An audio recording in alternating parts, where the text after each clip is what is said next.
Stefon Diggs has gotten himself into a potentially very bad situation. Let's dive right into it and learn everything we need to know.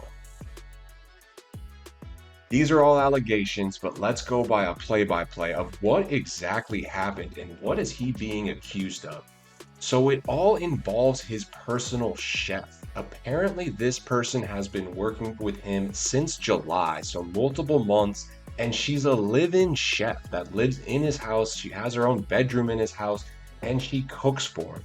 We'll go through the official article right now to give you the exact order of operations of what actually went down.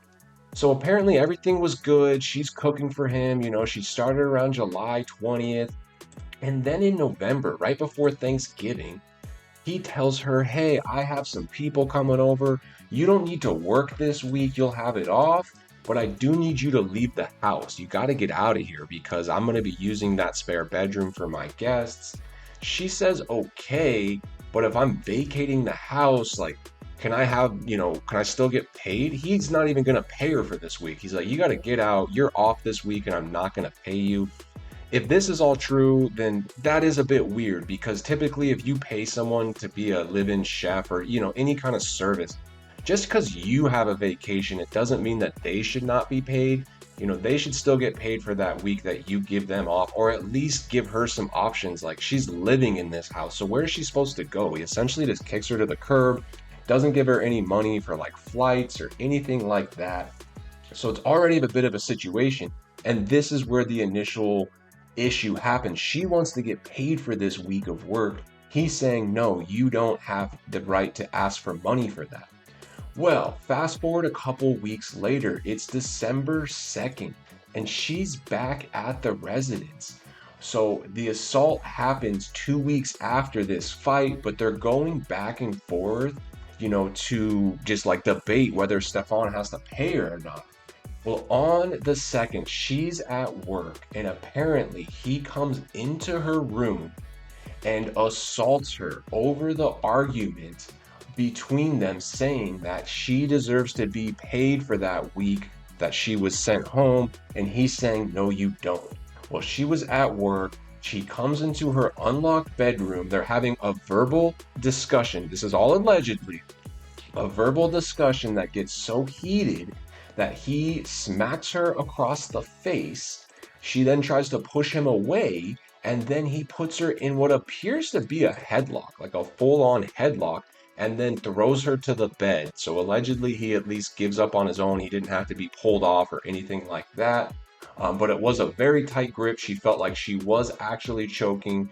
And then he threw her to the bed allegedly and said, "Thought so," and lies as he walked out the room, accusing her of being a liar, saying he doesn't owe her any money. So of course, after this incident, I'm guessing she's terrified. She left and she went to stay with a friend, but she does come back on the 9th. She wanted to get her property. And this is an interesting situation here where if someone was really assaulted brutally on the 2nd, it's a little weird they're coming back on the 9th. So I'm not sure exactly what was going through her mind at that point, but she did come back and she said, "Hey, I want to get that money that you owe me." He said, "Take it up with my assistant," who's not been named. But, and then the assistant said, "Well, if you want the money, you need to sign a non-disclosure agreement." The victim did not want to sign the non-disclosure agreement. And so at this point, it was just kind of like, "Hey, I want my money." That's what the alleged victim was saying. And Stefan and his assistant were saying, "Well, maybe we'll pay you, but you need to sign an NDA," which is a bit unique. And that's, kind of like concerning where are they hiding something? Something seems like they might be trying to hide. Who knows? Well, over the period of like 2 weeks, because she does not file the actual police report until 12/23. So quite a bit of time, but she is in contact with detectives as early as 12/16. So over the week, she kind of changes her mind. At first, she doesn't want to press charges. Apparently, someone is emailing her that handles Diggs' business interests. The police told the victim, hey, there's no way that he knows that you're talking to us. But it kind of, according to the victim, he's getting messages that say, hey, you don't need to do this. So I don't know if Diggs is getting information from the police or anything like that, but it is a bit unique there. But on December 23rd, a couple days before Christmas, she has changed her mind. She wants to go ahead and file criminal charges for assault and battery. These are very, very serious crimes. And so the situation is, and then we're going to dive into reactions. He has a personal chef. He says, hey, you need to take a week off. I need the house. This is all, allegedly what's happening. Hey, I need my house for a week. You're off work this week. And no, I'm not going to pay you. The employee goes, well, that's kind of tough. Like, I mean, can I get paid for that week? I was signed on for the whole season. I thought I would be getting my pay consistently. And so there's a dispute. And essentially, that dispute got so heated just over text message that when she was back at work on December 2nd, he allegedly walked into her room and physically assaulted her, which is very, very serious allegations.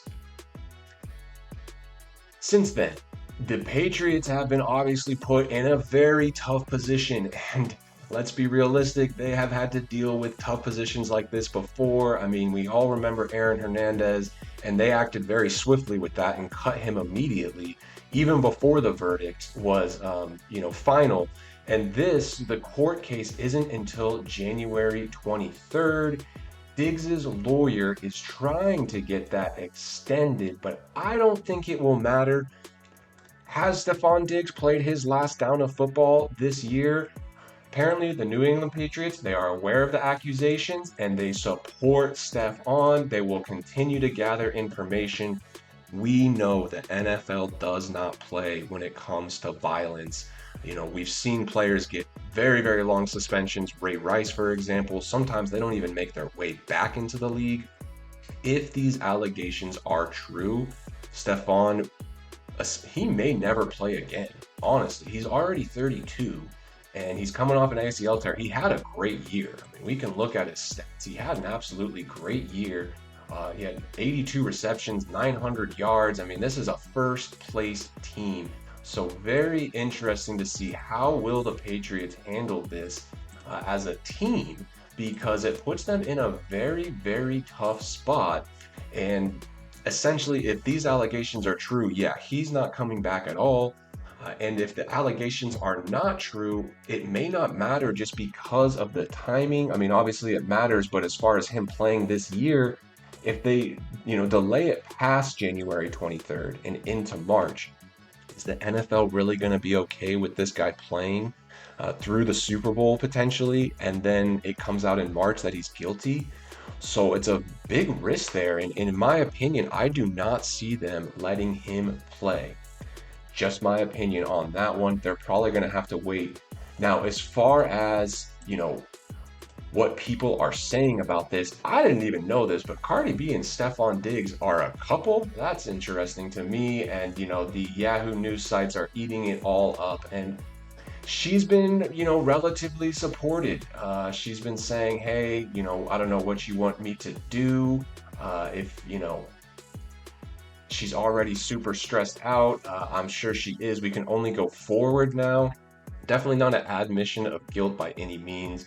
But I mean, putting her in a very tough spot. It's like if your partner is accused of assault, especially if you're a female and you have a male partner who's being accused of assaulting a female, it's really, really tough.